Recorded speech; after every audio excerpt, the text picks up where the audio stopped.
auditeurs, comme je vous le disais en introduction, www.culturemosaïque.com, restez connectés. Aujourd'hui, pour accompagner justement la stratégie diplomatique du Bénin. Merci.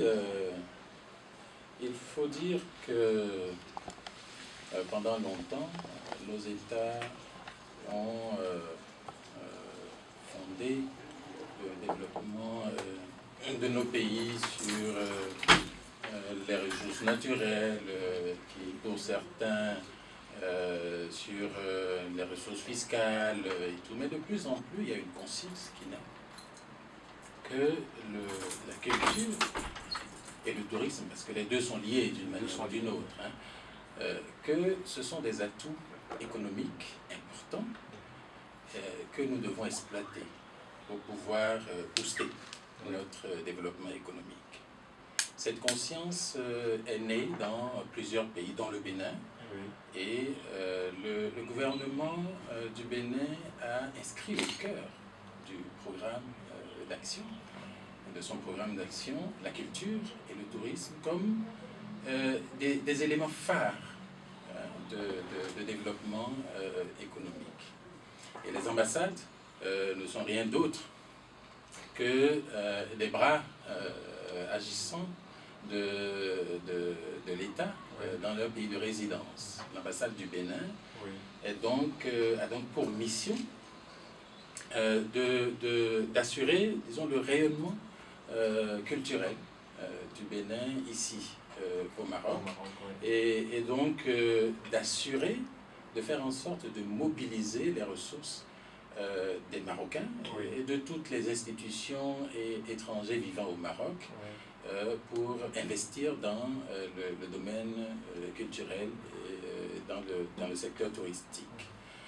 L'ambassade du Bénin, de manière concrète, dans le domaine du culturel, a des activités, a un programme d'action dans le domaine du culturel. Ce programme est avant tout fondé sur, disons, le potentiel humain que constitue la diaspora béninoise vivant ici au Maroc. À l'endroit de qui nous avons un discours et pour qui nous donnons les moyens de pouvoir être chacun dans son milieu de vie, ce que je peux appeler un point d'application de la culture béninoise. De sorte que tout étranger qui rencontre un Béninois doit pouvoir vivre à travers le savoir-être et le savoir-vivre de ce Béninois, doit pouvoir vivre, disons, un pan du Bénin. Voilà. La culture, c'est un tout. Alors, donc, nous avons une forte communauté estudiantine ici, que nous formons et que nous dotons d'un certain nombre d'outils qui leur permettent véritablement de véhiculer les spécificités culturelles. Nous participons bien entendu à leur journée culturelle, un certain nombre d'activités qu'ils mènent dans les différentes villes du Maroc, voilà, pour leur permettre quand même de vendre le Bénin culturel. Bien entendu, depuis un certain nombre d'années, nous faisons en sorte de faire venir ici des artistes. L'année dernière, cette année, ça ne s'est pas encore fait, mais c'est un programme, je vais en parler. L'année dernière, par exemple, nous avons eu une résidence d'artistes ici, à la suite de laquelle il y a eu une exposition d'œuvres d'art de plasticiens, de photographes, pendant un mois, où il y a eu une exposition sur l'art plastique béninois. Au-delà de ça, nous avons pour cette année, en termes de projet, nous avons pour cette année un projet de journée culturelle, que nous appelons les journées du Bénin au Maroc, qui va un peu couvrir un certain nombre d'activités pour permettre que le Marocain puisse, pour permettre de développer, disons, la curiosité du Marocain par rapport au Bénin. Parce que, dans le fond, lorsque la culture ne permet pas de faire le lien avec le tourisme et ne développe pas l'envie de visiter, il y aura toujours quelque chose qui manque. Et c'est ce que nous voulons mettre au cœur de ces différents aspects que nous que nous développons ici. Il y a un certain nombre de problèmes, dont les missions culturelles que nous développons assez régulièrement de Marocains ou d'étrangers vivant au Maroc vers le Bénin pour découvrir un certain nombre d'aspects culturels chez nous au Bénin. Voilà, et ça se fait en relation avec les agences de voyage, les professionnels du tourisme et les compagnies qui desservent le Maroc. Donc voilà, de façon ramassée, ce que nous faisons. Bien entendu, il y a une part intellectuelle dans tout ceci, dans le contact que nous avons avec les différentes institutions avec lesquelles l'ambassade travaille pour pouvoir vendre le Bénin culturel. Et peut-être, je voulais savoir, pour continuer avec vous, M. Choki, est-ce qu'on peut dire aujourd'hui que la culture est un principal levier de la diplomatie béninoise au Maroc? Ou est-ce que c'est uniquement un des leviers parmi les leviers? Je ne dirais pas, tout est important. Lorsque pour nos pays où nous avons besoin de ressources et de toutes les ressources pour pouvoir avancer. Je ne dirais pas que la culture prime sur le reste. La culture est tout aussi importante que le reste.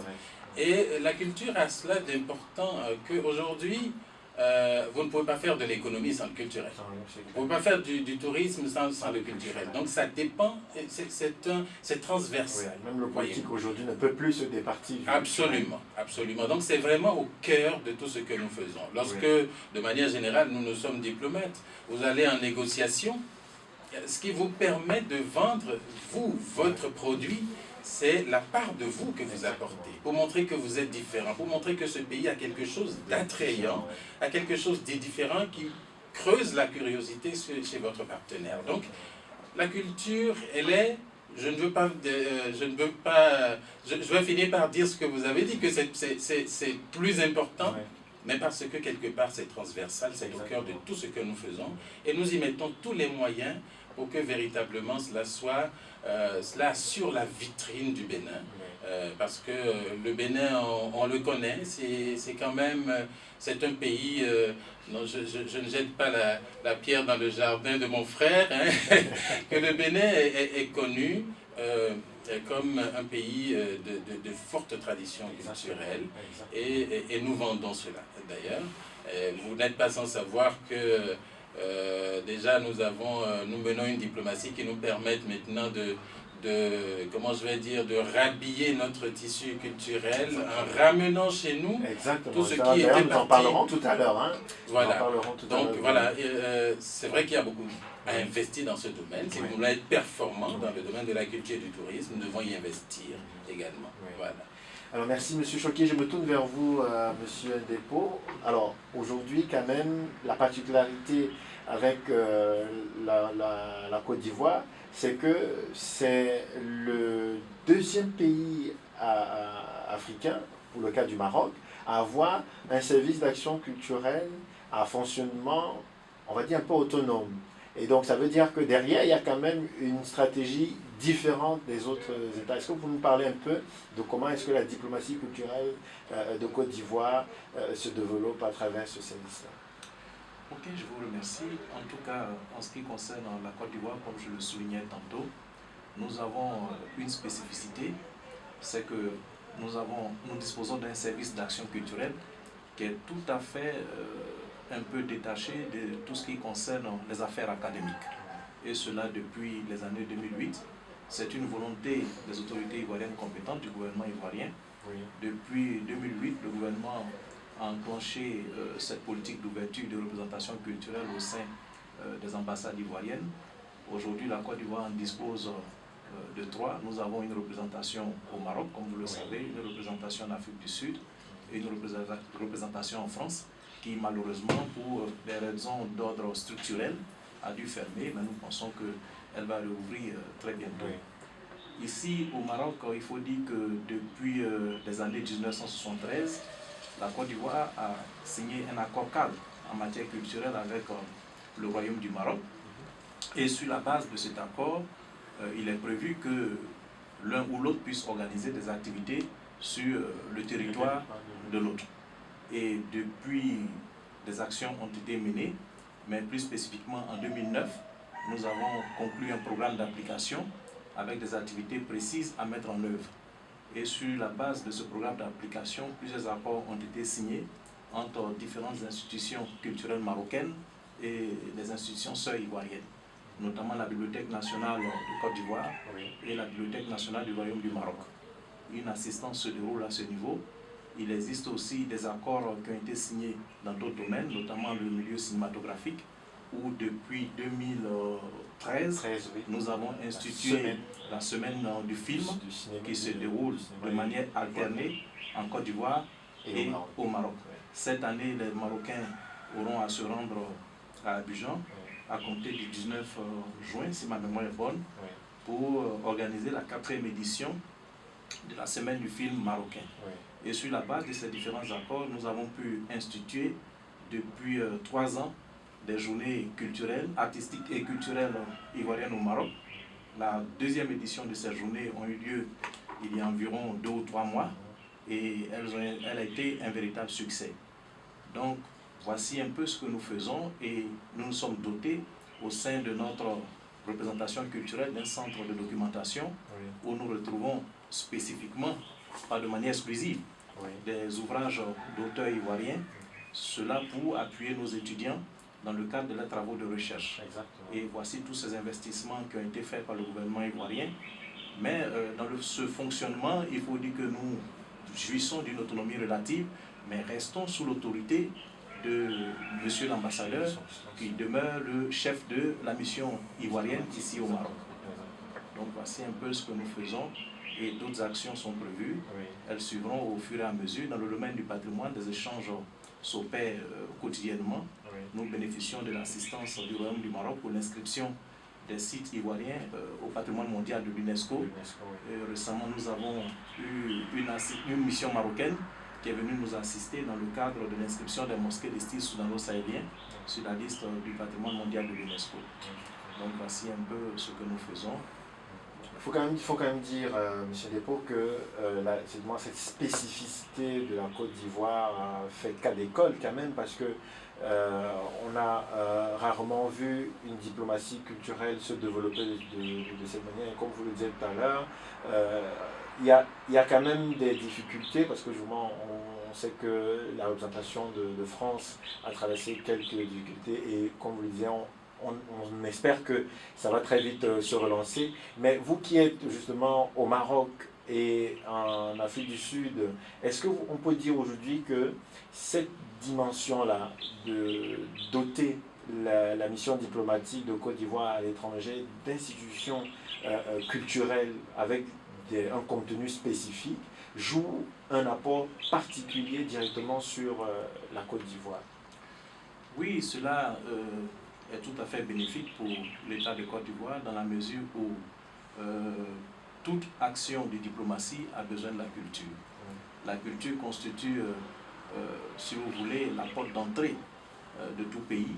C'est pour cela que si vous voulez bien suivre l'histoire, quand les coopérants arrivent dans les pays africains, la première des choses qu'ils font, c'est de visiter un musée. Le musée constitue l'âme du pays, et c'est là que l'on arrive à cerner toute la philosophie du pays, arrive à cerner toute la sociologie d'un pays.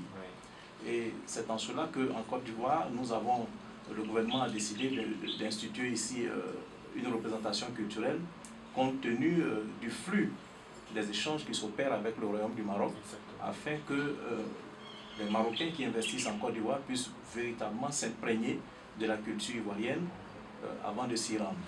Nous avons plus d'une centaine d'accords de coopération avec le Royaume du Maroc. Le Royaume du Maroc est fortement installé en Côte d'Ivoire, les échanges s'intensifient et d'autres actions sont également prévues. Alors, merci M. Choquet. Je me tourne vers vous, M. Despaux. Alors aujourd'hui quand même, la particularité avec la Côte d'Ivoire, c'est que c'est le 2e pays africain, pour le cas du Maroc, à avoir un service d'action culturelle à fonctionnement, on va dire, un peu autonome. Et donc ça veut dire que derrière, il y a quand même une stratégie différente des autres États. Est-ce que vous pouvez nous parler un peu de comment est-ce que la diplomatie culturelle de Côte d'Ivoire se développe à travers ce service-là? Ok, je vous remercie. En tout cas, en ce qui concerne la Côte d'Ivoire, comme je le soulignais tantôt, nous avons une spécificité, c'est que nous disposons d'un service d'action culturelle qui est tout à fait un peu détaché de tout ce qui concerne les affaires académiques. Et cela depuis les années 2008. C'est une volonté des autorités ivoiriennes compétentes du gouvernement ivoirien.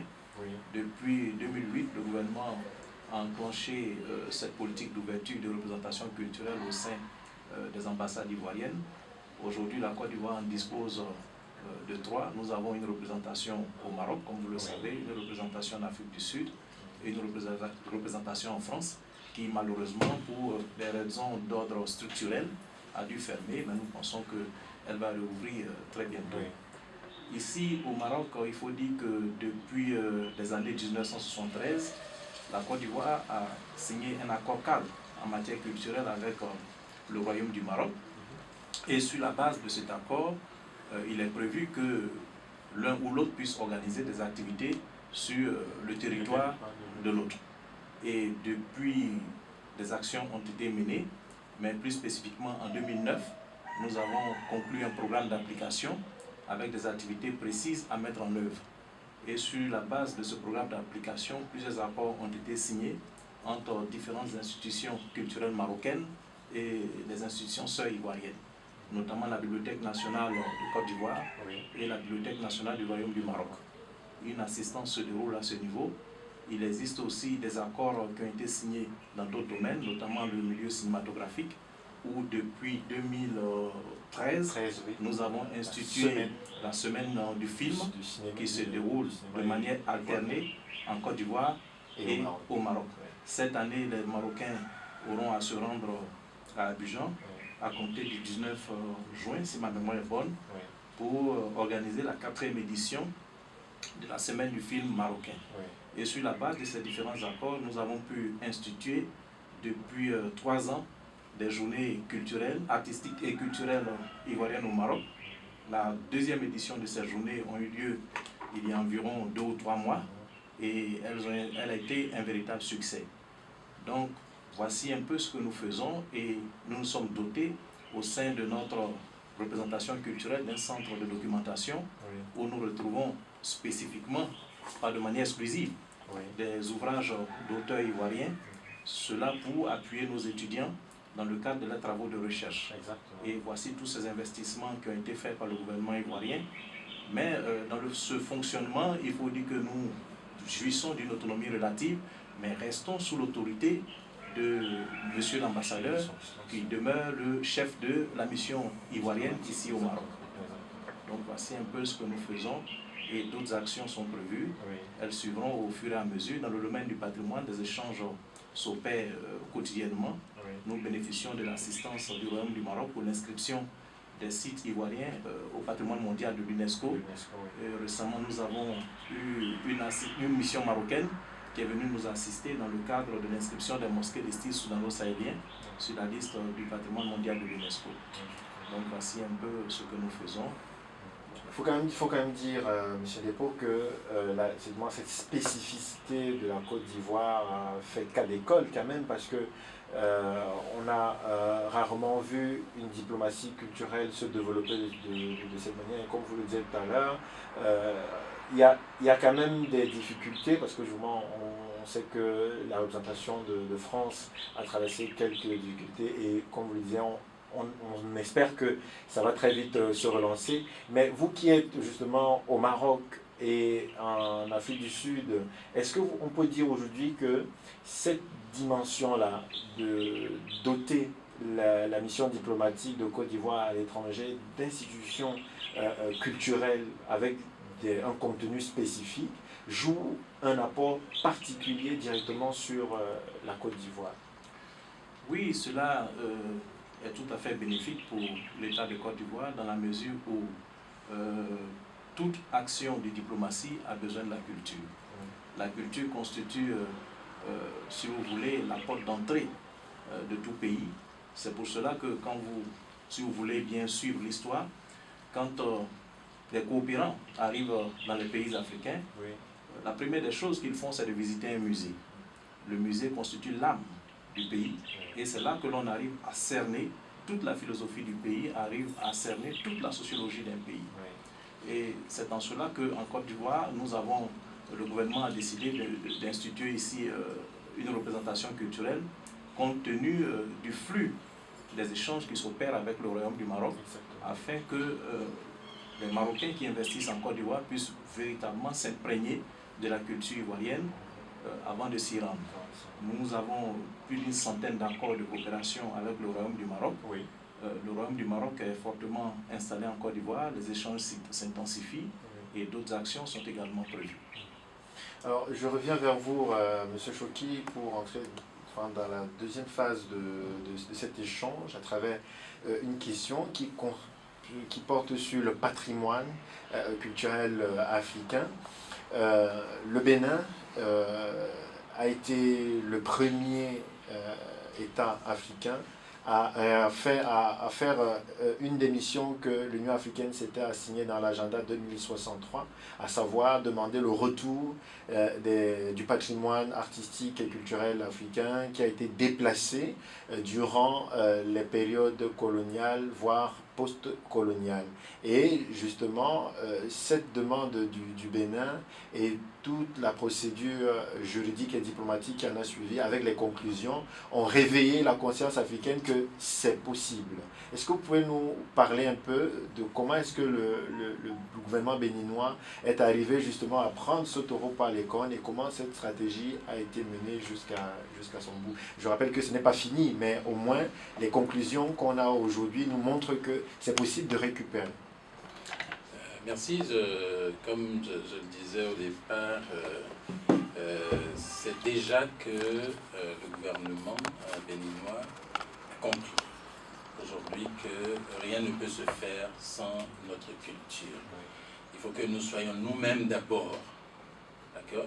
C'est la première chose que nous devons vendre. Comme le disait mon collègue tout à l'heure, lorsque les étrangers viennent chez nous, c'est d'abord, ils veulent savoir qui nous sommes. Exactement. Voyez. Alors, qui nous sommes, c'est également dans notre histoire. Et cette histoire, elle est forcément représentée quelque part. Sinon, elle est seulement dans les têtes, ça ne suffit pas. Notre monde aujourd'hui, c'est le monde du matériel, du toucher, du voir. Voyez-vous ? Et donc, forcément, les musées sont quelque chose d'essentiel. Et ce que nous avons eu comme patrimoine par le passé qui retrace notre histoire, malheureusement aujourd'hui, comme vous l'avez dit, c'est un peu éparpillé de par le monde. Les événements qui ont amené tout le monde, ça. Alors, nous sommes aujourd'hui, et nous avons le devoir aujourd'hui de rétablir ce passé-là, de rétablir cette histoire. Et c'est pourquoi le gouvernement béninois a voulu mener. Ce n'est pas...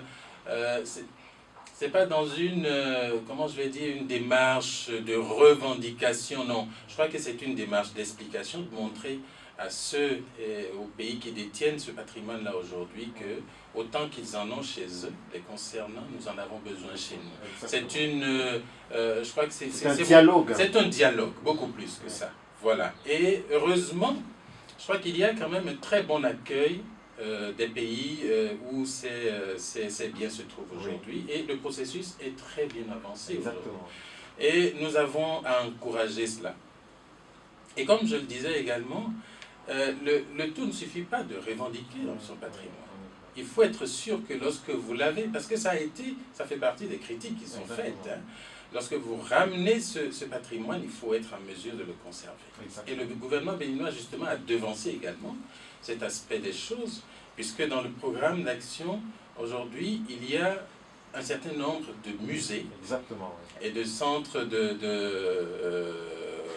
disons de musées, justement, de préservation, de préservation, du patrimoine artistique. Voilà, exactement. Il y a tout un programme pour concevoir les endroits où ce patrimoine va être conservé et conservé en sécurité. Exactement. Voilà. Donc, ce programme-là est en train d'être mené, et au fur et à mesure que ces centres sont construits, ce patrimoine sera ramené pour le bonheur du Bénin, mais pour le bonheur de l'Afrique de façon générale, parce qu'il est certain que ça va faire boule de neige, si ce n'est déjà le cas.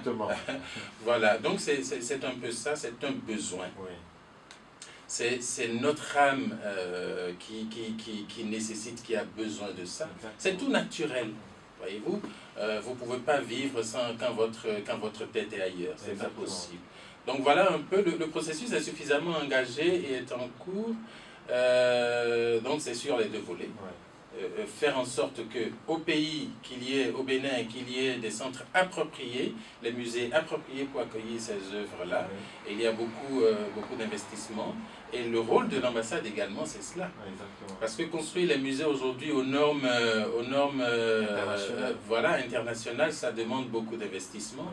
Et l'ambassade également, surtout ici au Maroc, est en contact avec pas mal d'institutions au pouvoir qui sont intéressés justement dans l'investissement dans le domaine culturel et touristique pour permettre vraiment que le Bénin renaisse, le Bénin historique renaisse.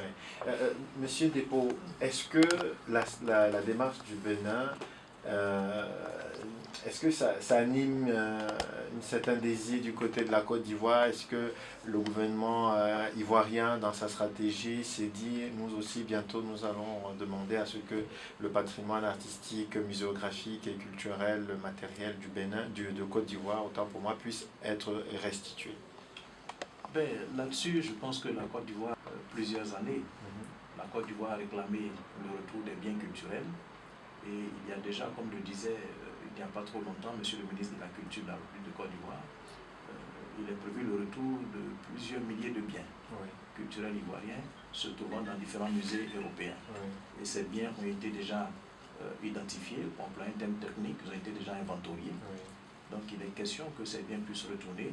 Et le gouvernement, en Conseil des ministres, a pris des dispositions pour que ces biens puissent être, en tout cas, admis dans un certain nombre de musées.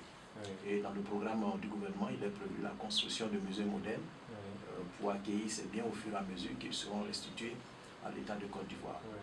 Et il y a aussi la question de la formation des ressources humaines. Là-dessus, la Côte d'Ivoire dispose d'une école supérieure appelée l'INSAC, Institut National Supérieur des Arts et de l'Action Culturelle, où sont formés les conservateurs de musées, des assistants conservateurs et des techniciens. Donc le gouvernement a donné des instructions pour que nous ayons beaucoup plus de personnes qui soient formées à cela. Et de recrutement, beaucoup plus de personnes qui soient recrutées au niveau de la fonction publique. Donc voici un peu la démarche du gouvernement ivoirien et qui ne cesse de communiquer en tout cas là-dessus. Et justement, à la suite justement de ce projet du retour du patrimoine muséographique et culturel matériel d'Afrique, j'aimerais que nous entreprenions un peu sur la question justement des institutions, parce que dans vos différentes interventions, on voit que toute cette stratégie, c'est bien beau, peut-être de manière populaire, on est content que voilà, les œuvres viennent, mais derrière, il y a un défi. Il y a un défi institutionnel à relever. Les institutions, on parle des institutions de formation, les institutions de conservation et les institutions de promotion.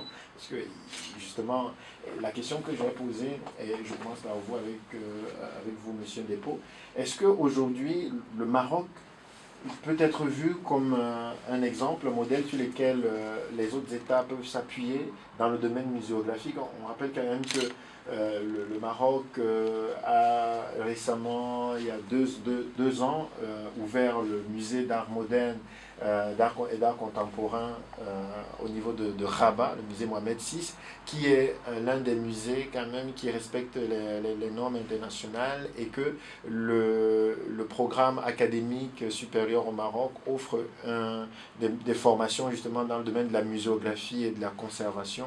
Est-ce qu'il y a une réflexion au niveau du gouvernement ivoirien de travailler en collaboration avec le Maroc pour renforcer déjà les institutions ivoiriennes existantes? Oui, bien sûr, cette volonté, cette intention du gouvernement ivoirien existe. Et comme je vous le disais tantôt, nous avons plusieurs accords de coopération. Et déjà, des échanges s'opèrent dans le milieu du patrimoine entre la République de Côte d'Ivoire et le Royaume du Maroc. Il y a de cela 2 ans, j'ai moi-même accompagné une mission marocaine qui est allée pour soutenir l'équipe opérationnelle ivoirienne en charge de l'élaboration du dossier de soumission des mosquées soudano-sahéliennes du nord de la Côte d'Ivoire au patrimoine mondial de l'UNESCO. Et je travaille en étroite collaboration avec les différents directeurs du patrimoine culturel du Royaume du Maroc qui se sont succédés. Chaque année ou chaque 2 années, nous envoyons ici du personnel en formation ici auprès du Royaume du Maroc dans le domaine respectivement de la restauration des biens culturels, dans le domaine de la promotion, valorisation des biens culturels. Et cela se fait, nous en sommes conscients, le Maroc a quand même une avancée notable par rapport à plusieurs pays d'Afrique noire sur la question de la gestion du patrimoine culturel. Et nous sommes en tout cas en train de tout mettre en œuvre pour bénéficier de cette expérience marocaine.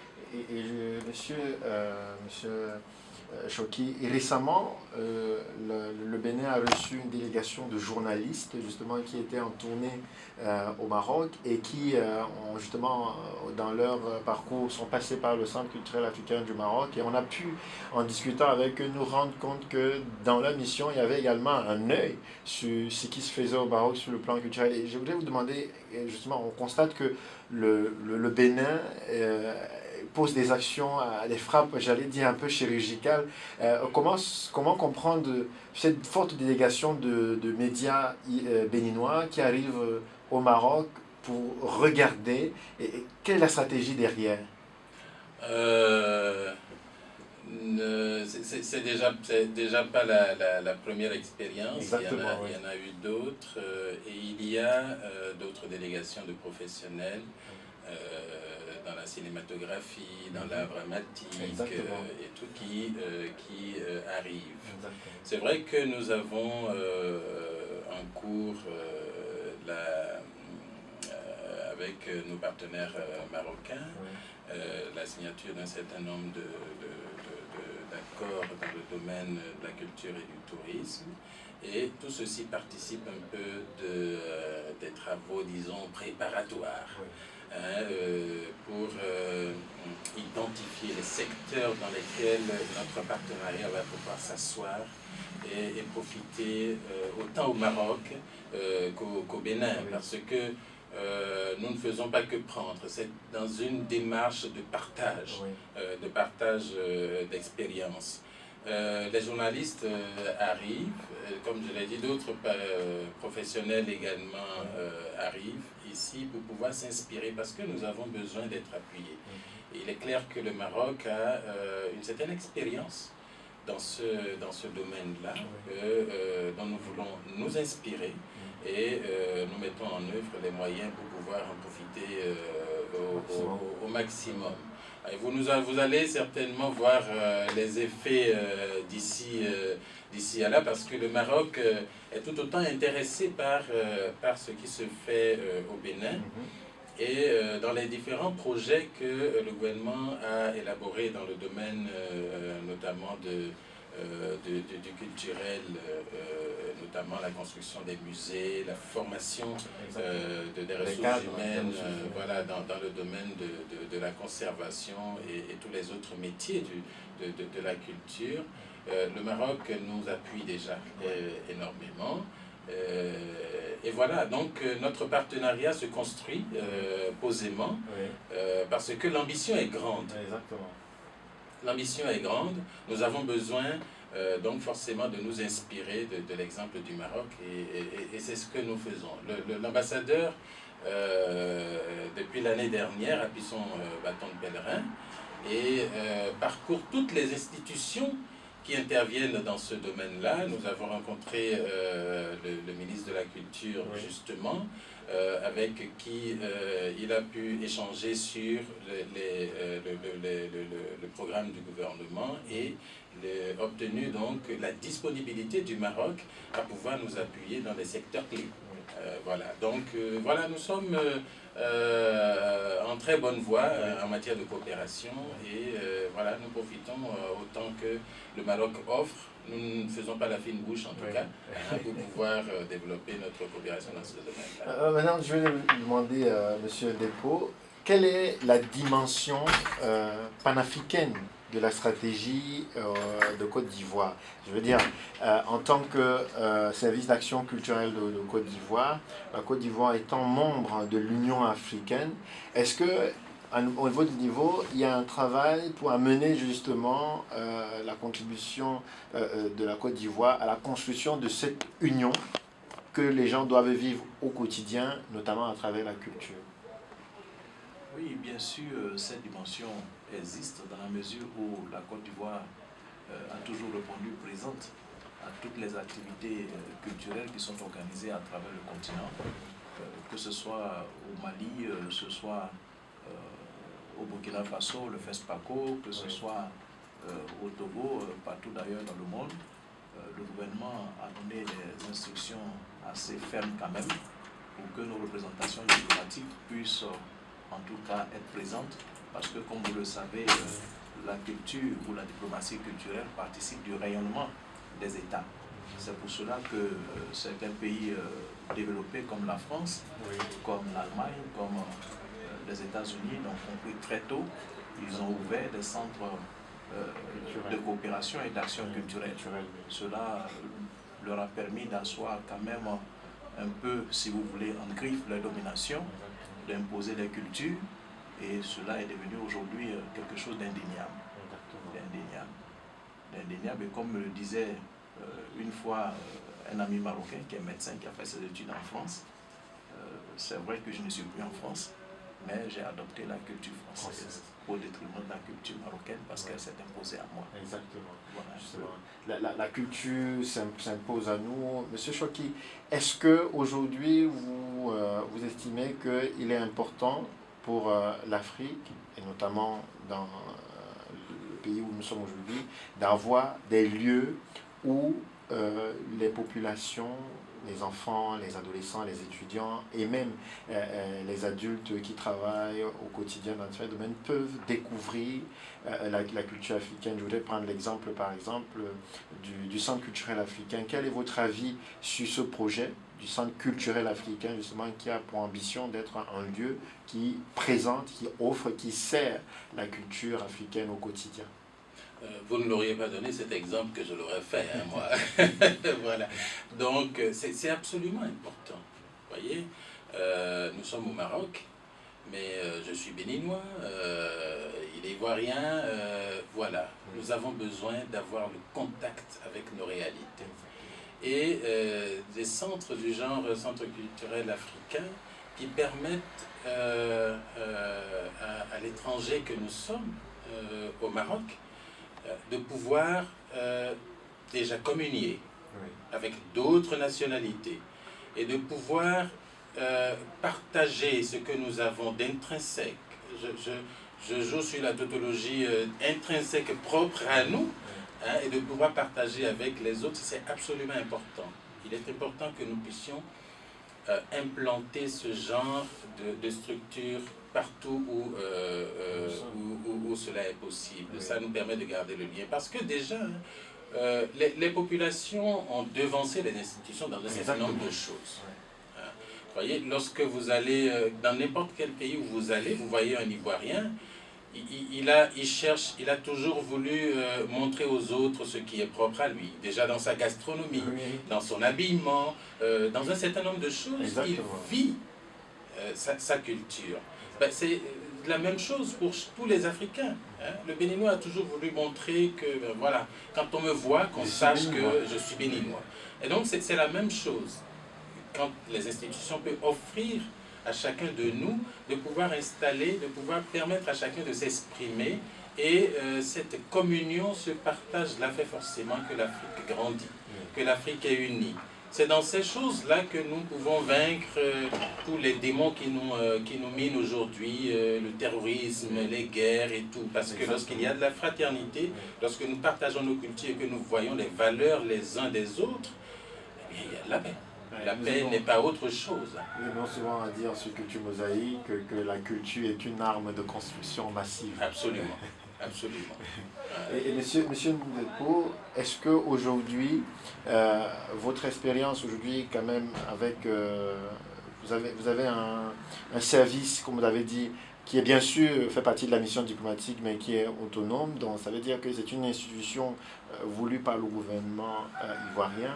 Est-ce que des institutions privées indépendantes bénéficient aujourd'hui d'un accompagnement du gouvernement ivoirien? Ben, comme vous le savez, le président Alassane Ouattara a mis la culture au cœur du développement ivoirien, de la Côte d'Ivoire. Et depuis qu'il est arrivé au pouvoir, les artistes ivoiriens, que ce soit dans le domaine musical que dans le domaine des autres types d'art, bénéficient d'une retraite, d'une pension de retraite. C'est déjà une spécificité qu'il faut souligner. L'autre spécificité qu'il faut souligner, c'est que des fonds existent au niveau de la Côte d'Ivoire, le fonds de l'action culturelle qui permet d'accompagner les artistes dans leur créativité. Et il existe un autre fonds qui est un fonds cinématographique pour tous ceux, en tout cas, qui présentent des films qui sont éligibles à ce fonds. Et ces fonds sont dotés de plus d'1 milliard de manière annuelle et qui sont perçus sur la parafiscalité. Donc voici de grandes actions fortes qui ont été menées par le gouvernement ivoirien pour booster le secteur de la culture et des arts. Alors, je reviens vers vous, M. Choki. Il ne nous reste plus beaucoup de temps. Pour sortir de cette réflexion, est-ce que vous avez une parole, un mot que vous pouvez adresser à tous ces, j'allais dire, qu'on appelle les ambassadeurs du quotidien, hein, ceux qui sont dans les universités, dans les écoles et que les Marocains rencontrent au quotidien et qui doivent justement être les meilleurs vendeurs du Bénin. Si vous avez une parole à leur adresser aujourd'hui, ce serait laquelle? Ce serait d'être eux-mêmes et de pouvoir exprimer leur être profond. La culture est la seule chose qu'on ne perd jamais. Oui.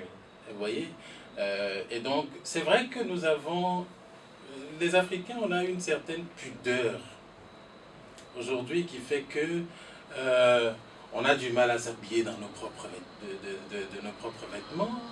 On a du mal à manger notre gari à la main comme on le fait chez nous. On est gêné de le faire quand on est dehors.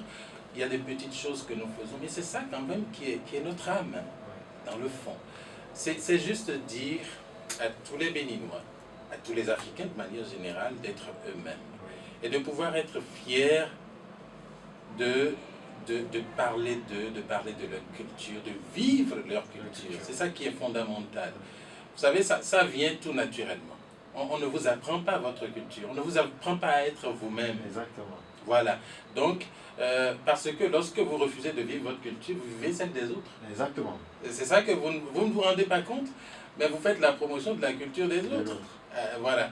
Donc, il faut que nous commencions à vivre notre culture, à vivre nous-mêmes. Et voilà, l'Afrique, voilà, on en reviendra à l'Afrique tout simplement. Voilà. Même question, M. Ndépo, un message aux Ivoiriens. Ben, le message que je voudrais lancer aux Ivoiriens à partir de vos antennes, c'est d'être eux-mêmes, comme le disait tantôt mon collègue. C'est vrai que nous avons une diversité culturelle qui s'offre à nous, mais dans cette diversité, il y a ce que l'on appelle l'identité culturelle. Donc il faut pouvoir aller au rendez-vous du donner et du recevoir avec quelque chose à donner. Et ce quelque chose que nous puissions donner à ce rendez-vous, c'est notre culture. Et la culture, aucune culture au monde n'enseigne de tuer, n'enseigne des choses horribles. Toute culture nous enseigne la sagesse, nous enseigne le respect des anciens. Et de par le respect des anciens, nous avons le respect de nos institutions.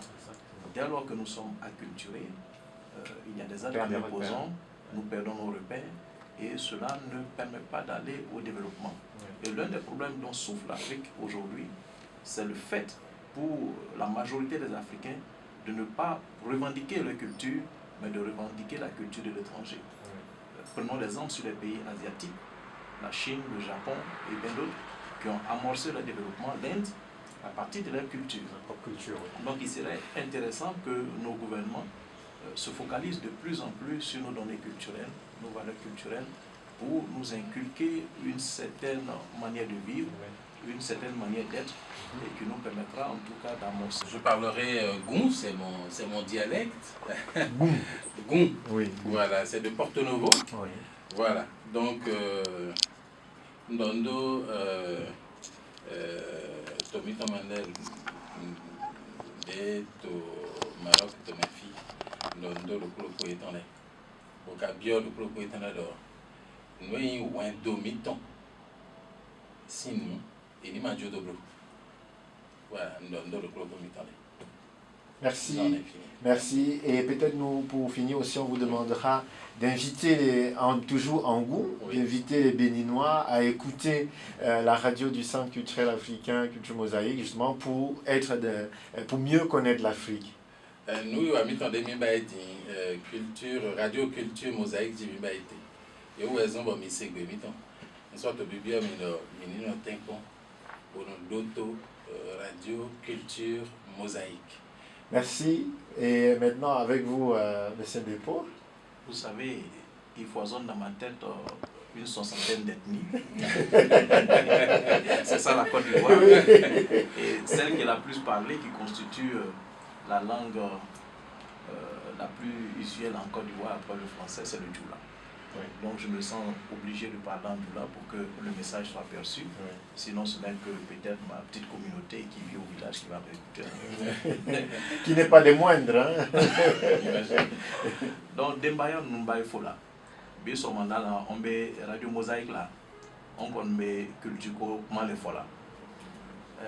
Radio Mosaïque, abe yoro yoromna, akanaka lame. Akon be coach mal fola. Jango onga Sirian mimbe Maroc là. Ado kanaka keni koimae, ka koima la soma. Baye fola. Merci, chers auditeurs. Nous avons eu l'immense plaisir et l'honneur de recevoir M. Choki de l'ambassade du Bénin et M. Ndeppo du service d'action culturelle de la mission diplomatique de Côte d'Ivoire au Maroc. C'était pour parler de la diplomatie culturelle d'Afrique. Merci, M. Ndeppo. Et ce sera toujours un immense plaisir pour nous de vous recevoir sur Culture Mosaïque et je crois d'ailleurs que ça ne serait pas